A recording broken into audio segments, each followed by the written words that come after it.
அனைவருக்கும் கோபிநாத்தின் அன்பு வணக்கங்கள் நண்பர்களே. அமாவாசை, அதிலும் குறிப்பாக பார்த்தீங்கன்னா இந்த ஆடி அமாவாசை அப்படின்னு சொல்லக்கூடியது ரொம்ப அற்புதமான விஷயம்.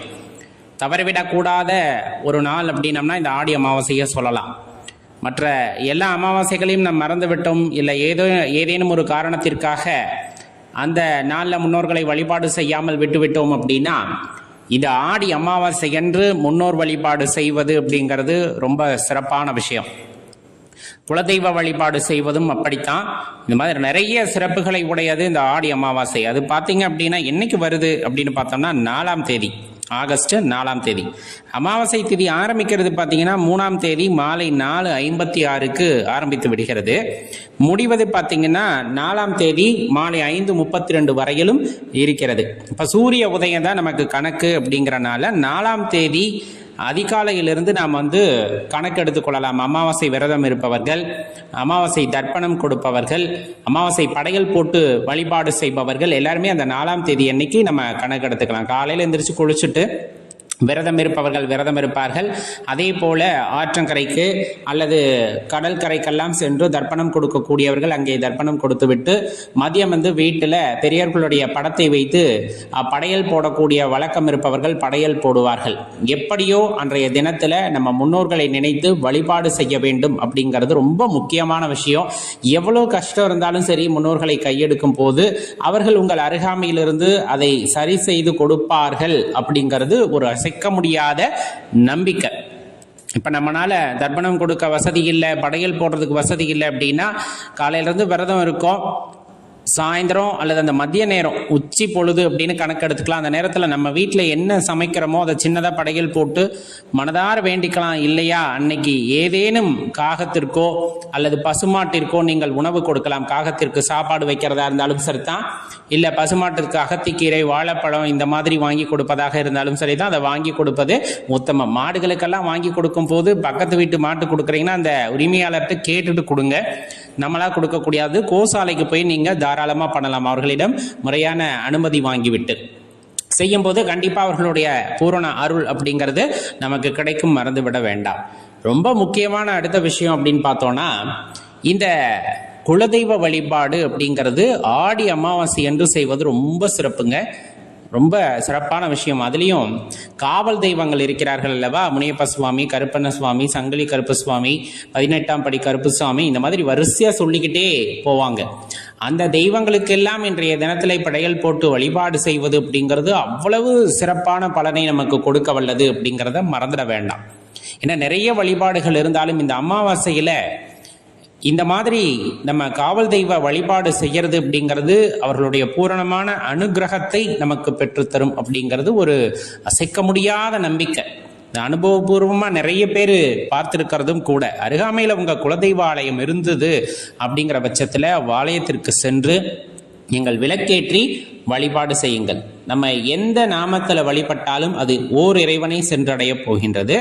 அந்த வகையிலே நாம் காவல் தெய்வமாக இருந்தாலும் சரி, குலதெய்வமாக இருந்தாலும் சரி, விளக்கேற்றி வழிபாடு செய்யும் பொழுது அந்த இறைவனை மட்டுமே அந்த வழிபாடுகள் சென்றடைகின்றன அப்படிங்கிறதையும் இந்த நேரத்தில் மனசில் வச்சுக்கணும். அதனால இறைவனுடைய பூரணமான அருள் நமக்கு கிடைக்கக்கூடும் அப்படிங்கிறதையும் தெரிஞ்சுக்கணும். ரொம்ப முக்கியமாக கேட்டதை கொடுக்கக்கூடிய சோடச கலை நேரம் அப்படின்னு சொல்லுவாங்க. 16வது திதி அப்படின்னு சொல்லப்படும். இது அமாவாசை முடிகின்ற அந்த நேரம் இருக்கு இல்லையா, அதை வச்சு கணக்கிடுவாங்க. அமாவாசை அந்த திதி முடியறதுக்கு முன்னொரு மணி நேரம், பின்னொரு மணி நேரம் கணக்கு. அந்த வகையில் பார்த்தீங்கன்னா 4ஆம் தேதி மாலை 4:32 மாலை 6:32 வரலும் இந்த சோடச கலை நேரம் அப்படிங்கிறது இருக்கு. அந்த நேரத்தில் வீட்டில் விளக்கேற்றி வச்சு நீங்கள் திருமூர்த்தி பகவானை மனதார நினைத்து கொண்டு உங்களுக்கு என்ன வேண்டுமோ, கடன் பிரச்சனை கழுத்தை நெரிக்குது அப்படின்னா அதிலிருந்து விடுபட வேண்டும் அப்படிங்கிறத மட்டும் மனசில் வச்சுக்கிட்டு இறைவனிடம் வேண்டிக் கொள்ளுங்கள். இல்லை ஏதேனும் ஒரு விஷயத்தை மட்டும் விண்ணப்பமாக வைக்கணும்.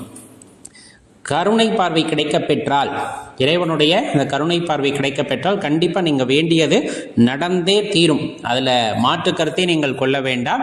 அவ்வளவு அற்புதமான நேரம் அப்படின்ட்டு இதை சொல்லுவாங்க. அமாவாசை கிரிவலம் போகிறவங்களும் இப்போ நம்ம சொன்ன நேரத்தில் போகலாம். 3ஆம் தேதி மாலை 4:56 4ஆம் தேதி மாலை 5:32 வரையிலும் அமாவாசை கிரிவலம் செல்பவர்களும் செல்லலாம். அதுக்கு உகந்த நேரம் தான் இது. இப்போ இதையெல்லாம் தாண்டி அமாவாசை தினத்தில் தியானம் செய்யறது, தவம் செய்யறது, இந்த விஷயமெல்லாம் ரொம்ப ஆற்றல் வாய்ந்ததாக இருக்குன்னு வச்சுக்கோங்களேன். இப்போ நம்ம மலை மேலே இருக்க ஆலயத்திற்கு போகிறோம், இல்லை சாதாரணமாக ஒரு ஆலயத்திற்கு போகிறோம், அங்கே உட்காந்து தியானம் சாதாரண நாட்களில் செய்வதை விட இந்த அமாவாசை தினத்தில் நீங்கள் அங்கே போய் உட்காந்து தியானம் செய்யும் போது உங்களால் ஒரு பெரிய ஆற்றலை உணர முடியும் அப்படிங்கிறத தெரிஞ்சுக்கணும்.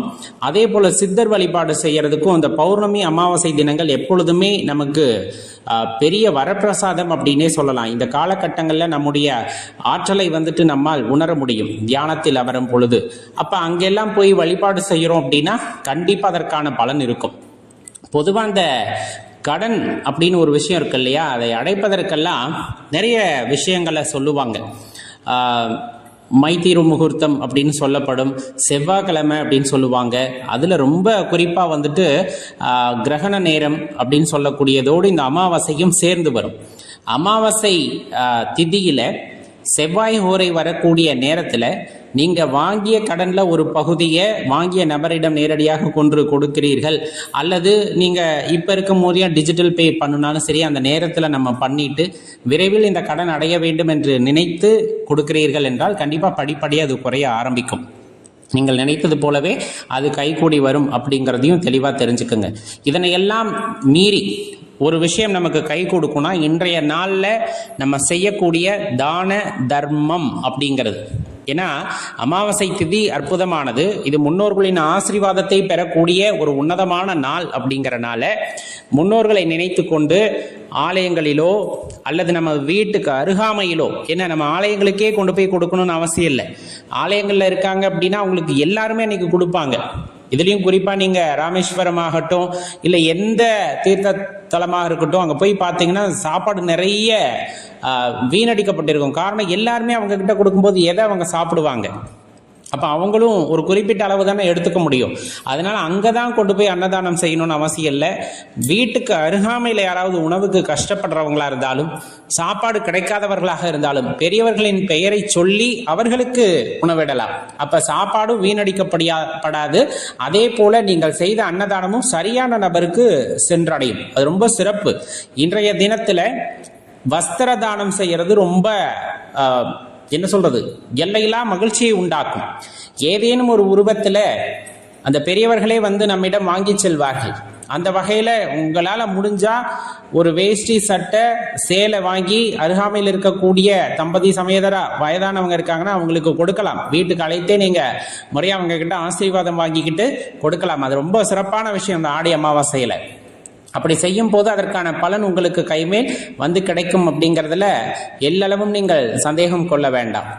இப்போ நம்மளால் இது எதுவும் செய்ய முடியலைன்னா குறைஞ்சது ஒரு விளக்கு அதிகாலையில் எந்திரிச்சு சூரிய உதயத்தின் போது வீட்டை நல்லா சுத்தப்படுத்தியிருப்போம்.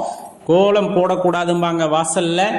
நீங்கள் வீட்டு பூஜை அறையில் இல்லை வீட்டில் வந்துட்டு பெரியவர்கள் நினைத்து ஒரே ஒரு விளக்கு ஏற்றி, என்னால் இந்த அமாவாசைக்கு உங்களால் செய்ய முடியலைனாலும் வரக்கூடிய காலகட்டங்களில் இது எல்லாம் செய்யக்கூடிய தைரியத்தை, அந்த வருமானத்தை எனக்கு கொடுங்க அப்படின்னு மனசார பெரியவங்க கிட்ட வேண்டிக்கிட்டீங்கன்னா அவங்களோட ஆத்மா உங்களுக்கு துணை இருந்து எல்லா தடைகளையும் நிவர்த்தி செய்து தரும். இந்த ஆடி அமாவாசை விரதத்தை இருந்து நீங்கள் வழிபாடு செய்யறீங்க அப்படின்னா திருமண தடை இருக்கிறவங்களுக்கு நீங்கும். அதே போல குழந்தை பேரு தள்ளி போகுதுனாலும் பெரியவர்களுடைய ஆசீர்வாதத்தால் அது கிடைக்கும். இதெல்லாம் எதனாலன்னா இந்த சாபம்னு சொல்லுவாங்க, முன்னோர் சாபம் அப்படின்ட்டு. இந்த அமாவாசை தர்ப்பணம் அல்லது வழிபாடெல்லாம் செய்யும் போது அவர்களுடைய சாப நிவர்த்தி பெற்று குடும்பத்தில் எல்லாமே இயல்பா மகிழ்ச்சியானதா நடக்கும் அப்படிங்கிறது ஒரு ஐதீகம். அதனால இந்த வழிபாட்டை செய்யுங்க. கண்டிப்பா உங்க வாழ்க்கையில பெரிய மாற்றம் வரட்டும். எல்லாம் அல்ல இந்த இறைவன் அதற்கு அனுகிரகம் செய்யட்டும் என்று எல்லாம் அல்ல இறைவனை வேண்டிக் கொள்ளலாம். மறக்காம இந்த பதிவு உங்க நண்பர்களோடையும் பகிர்ந்துக்குங்க. அவங்களும் இந்த அமாவாசையை தவறாம கடைபிடித்து வாழ்க்கையில மேன்மையடையட்டும். நன்றி, வணக்கம்.